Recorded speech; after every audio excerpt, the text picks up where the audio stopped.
Les Mongols pensaient être invincibles. Des esclaves leur ont prouvé le contraire. Nous sommes en Asie centrale, au début du XIIIe siècle.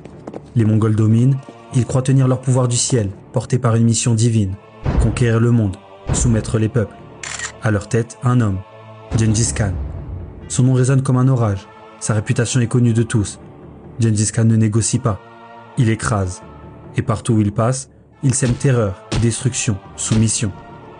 En quelques années, Gengis Khan domine toute l'Asie centrale, de la Chine jusqu'aux portes de la Perse. À sa mort, c'est son fils Ogedei qui prend le relais, avec la même férocité. Il poursuit le projet de son père et soumet les grands royaumes chrétiens d'Europe centrale. Puis le flambeau passe à la génération suivante.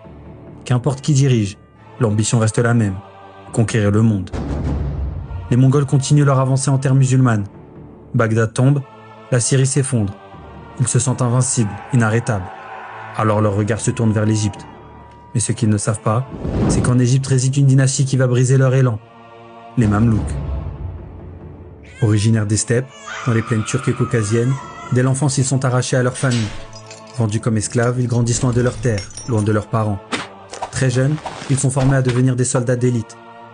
Après avoir reçu un enseignement islamique, ils se perfectionnent dans le combat, à pied comme à cheval, et apprennent à manier le sabre comme l'arc.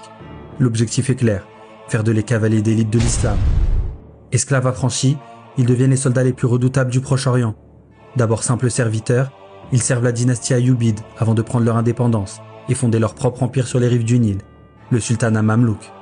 À leur tête, deux hommes, Kutuz, un sultan déterminé, forgé par les batailles.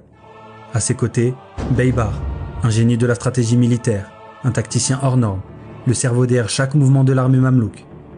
Kutuz et Beybar le savent, si l'Égypte tombe, plus rien ne pourrait arrêter les Mongols. Alors en 1260, les deux armées se font face. La plaine de Ain Jalut en Palestine devient le théâtre du destin. Portés par le génie tactique de Beybar, les Mamelouks dominent les Mongols. Et c'est le 3 septembre 1260 qui les repousse leur invasion. Cette défaite marque un tournant dans l'histoire. Le mythe des Mongols invincibles s'effondre et la dynastie Mamelouk s'élève au rang des puissances majeures. Pendant plus de 2 siècles et demi, les Mamelouks régneront sur l'Égypte et le Levant. Au carrefour de l'Asie, de l'Afrique et de l'Europe, ils contribueront à façonner un Orient connecté, dont la grandeur résonne encore aujourd'hui. Et c'est ainsi que de simples esclaves arrachés à leur famille sont devenus l'étendard du monde musulman.